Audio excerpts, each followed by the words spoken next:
guys, welcome to episode 7 in the Old Country Soul mini-series. Thanks to everybody who's downloaded the new single or added it to your Spotify playlist. I really hope that you guys are enjoying the new track. Last episode, I let slip that we were going to be having a girls' night out. So a few of you may have already guessed who my next guest is. Tonight, we're going to be going right back to the start of my career when I was lucky enough to be mentored by my guest. She taught me all about the power of positive affirmation, and she has one of the kindest and most spiritual souls I know. I recorded my very first EP at her husband's studio, and this got me started on the road to having a country music career. So here we are all these years later, and I am delighted to be catching up with the amazing Gina Jeffreys. Hey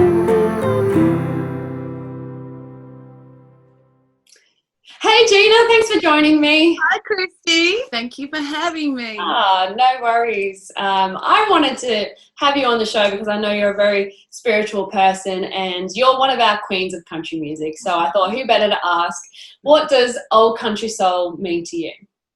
Oh, thanks, Christie. Old country soul, I guess, really is, for me, it's a real Australian thing. You know, country artists in Australia and country music is for the people, and you know, we tell it like it is. We're kind of a voice, I feel like, for people living in the country, and not even for people living in the country. I think we just speak from the heart. You know, we really, it's a real honesty, and we say stuff people who aren't artists and aren't songwriters couldn't say or don't know how to say. So I feel like we're a voice of the people, and certainly the country music industry, for me, in my experience, people are really kind and really lovely and generous, and I guess that's what it means for me, and that's why I kind of probably felt so drawn to it. It's just feels really down to earth and really real. Definitely, and for me, I think it's kind of about the values that make us up as people, and for a lot of us those values are instilled into us from childhood or an early age. So I was wondering, is there a particular moment you can remember or a story you can share with us about something that affected your soul and your values even to this day? Yeah, well, my parents, obviously, you know, I grew up in a country town, Toowoomba, up in Queensland, and had a really beautiful upbringing. Mum was a hairdresser and Dad was a builder, but they were really kind of forward-thinking for their generation, where they raised me to believe in manifestation and the power of positive thinking and those kinds of things. And I remember when I was, you know, a little kid, Mum used to read my brother and I that book, I think I can, you know, the little train that could, I think it was called. And she always says you can do anything if you try. And Dad used to always, you know, get me to close my eyes and visualize stuff. And I feel like they really taught me to believe in myself from a really young age, but also then, you know, being raised in the country by these two real sort of country down-to-earth people kind of gave me that grounding to be, I guess, you know, real and honest. Yeah. I'm everything I am because of them. There's no doubt about that. And I know we're really a reflection of our parents, but you know, I was raised on that music and with kindness, and it's sort of, you know, I think it's, you know, it's who I am. Yeah, well, I think you might have answered my next question, but what influenced you to become a country artist and all that it stands for? I mean, was your parents your biggest factor, or was there other factors as well? Well, because, you know, when I was a kid, Christy, you couldn't just go on the internet and listen to any music that you wanted to. So you could only listen to what your parents had in your collection until I was old enough, you know, and I started playing guitar and singing in restaurants when I was 12, and then I started making my own money, and I went out and bought Linda Ronstadt and Emmylou Harris and Dolly Parton's Trio, and that was the first album I ever bought for myself. But prior to that, I was listening to Mum and Dad's music because I was forced to, and you know, it was John Denver and Patsy Cline and the Eagles and you know, a lot of Dolly Parton and Kenny Rogers and all that stuff.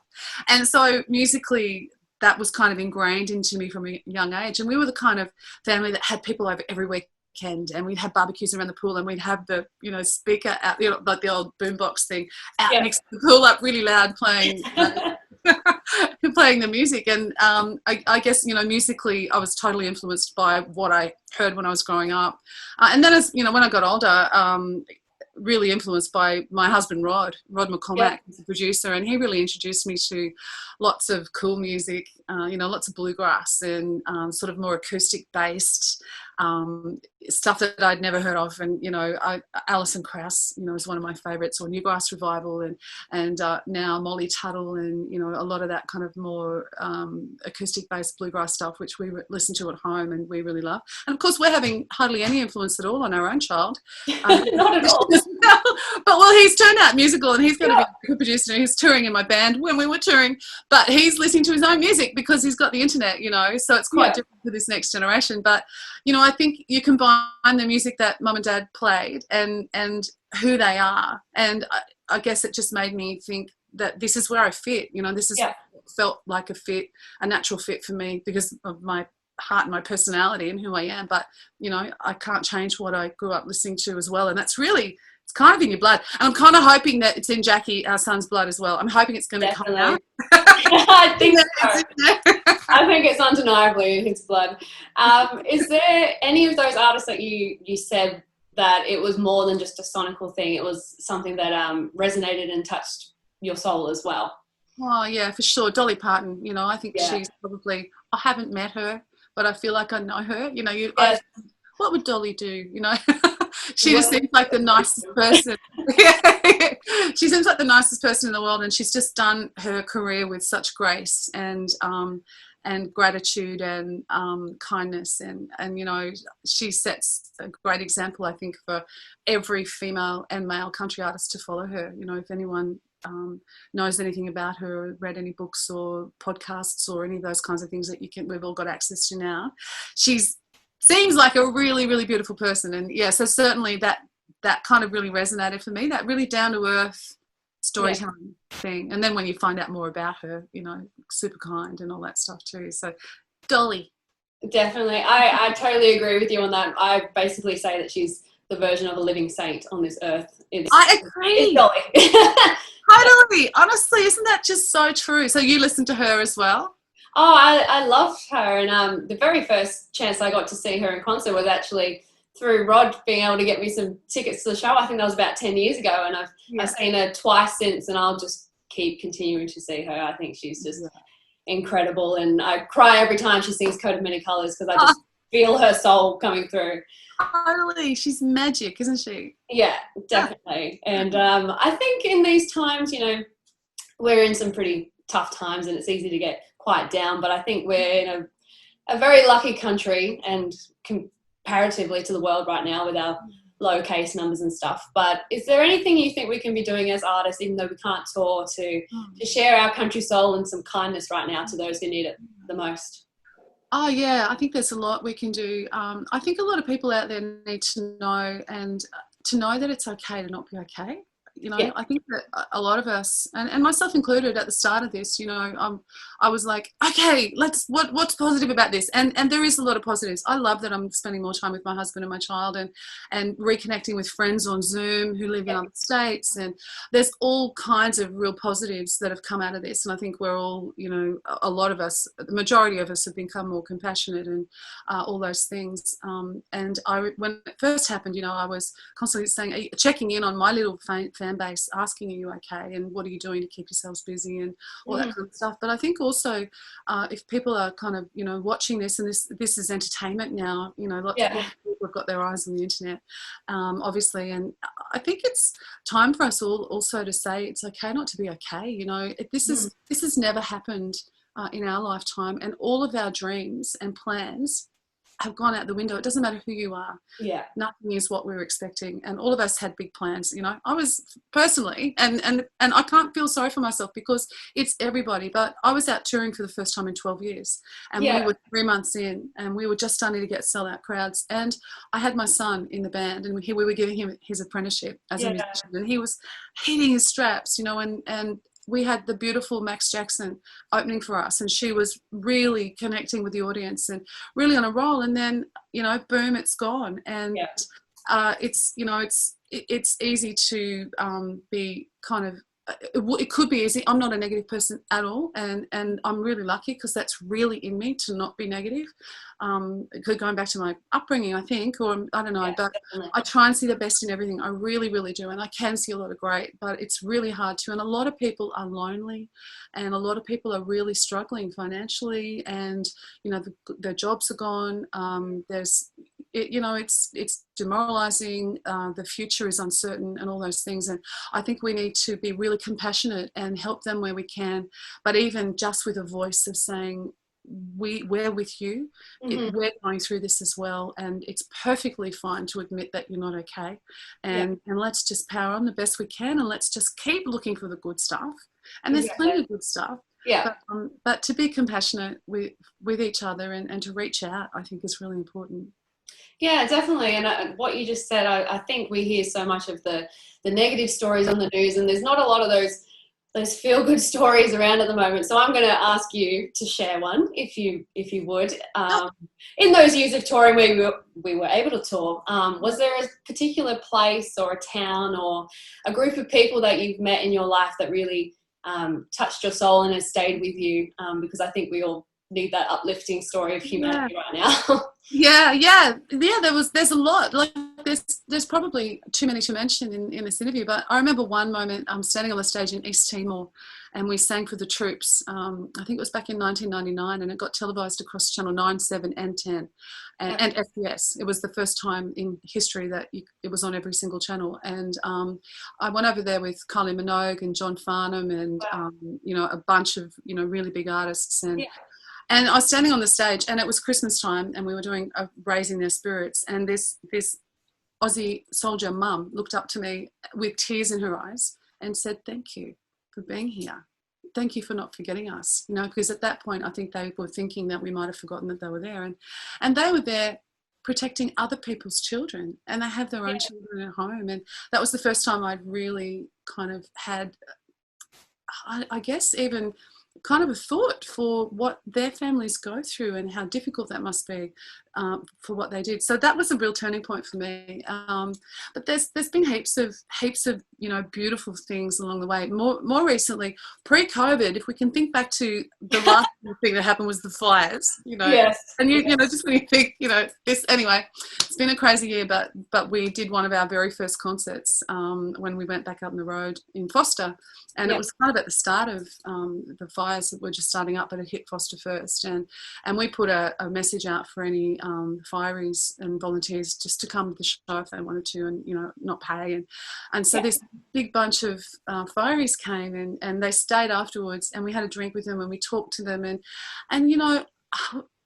they made me cry because they had families, and they were out fighting these fires, saving other people's families, and they kind of make you go, I just stood on the stage and sang some songs, and you guys yesterday saved all these lives, and it was pretty amazing, and I just was like in awe of these heroes. I literally met some superheroes, and it's moments like that, and many others, but right now they're the two that I can think of where you just go, what, the Australian spirit is just our soul, our country soul is just so big. Australians have such a big heart, and whenever there's trouble, Aussies will be there for each other and stand up and help, and it makes you just so proud. And musicians as well, anybody needs a fundraiser, musicians are the first to jump up and help and do it for free and all those things, and it just makes you super proud to be Australian, and to get to witness moments like that. It's pretty incredible, Definitely. Live superheroes.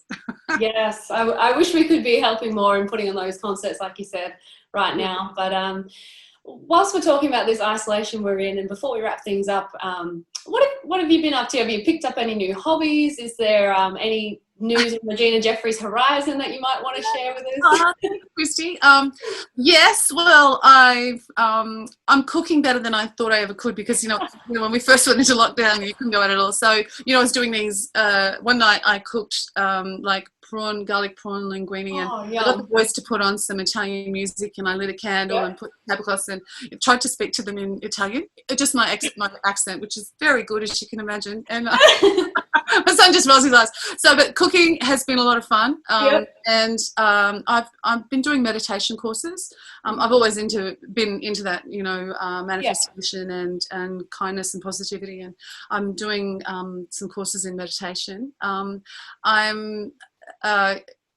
passionate about doing houses up and renovating and things like that. So I really, really love that, which that's kind of new. It's been something that's been in me forever because my dad's a builder, but just sort of exploring, my Pinterest page is crazy. I love Pinterest.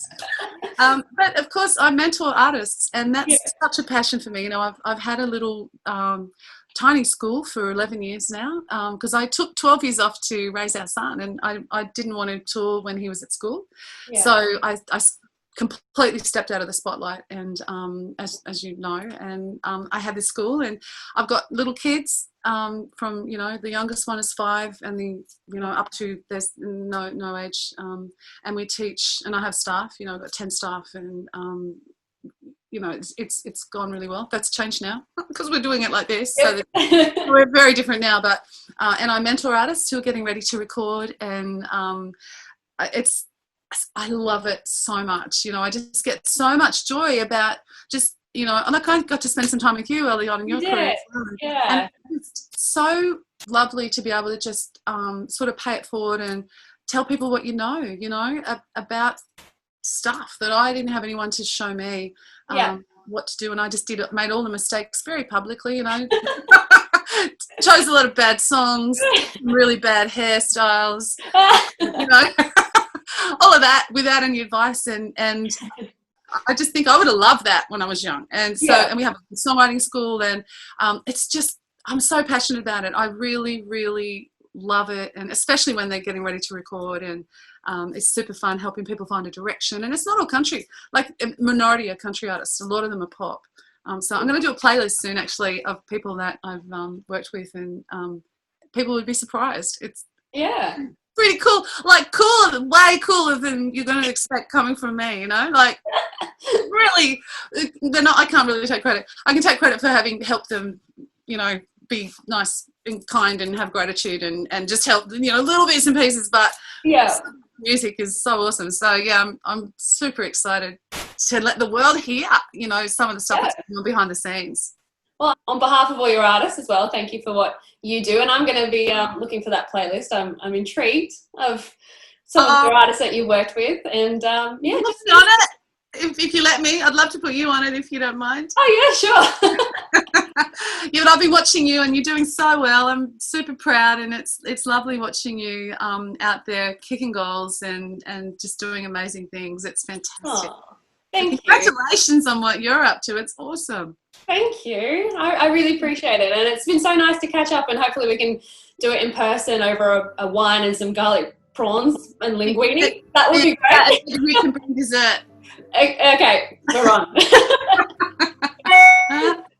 Thanks, Gina. Oh, you're welcome, Christie. It's so lovely to see your beautiful face. Oh, you too. Take care. Bye. Bye. Well, it was so good to catch up with Gina again after all these years. I'll be back on Thursday with a new episode where I'll be joined by some of my favourite Aussie Larrikins. So join me at 7 p.m. as I catch up with my great mates, the Wolfe Brothers. Tune in, and we'll see you then. 'Cause I know I got that old country soul, that boondock sweat.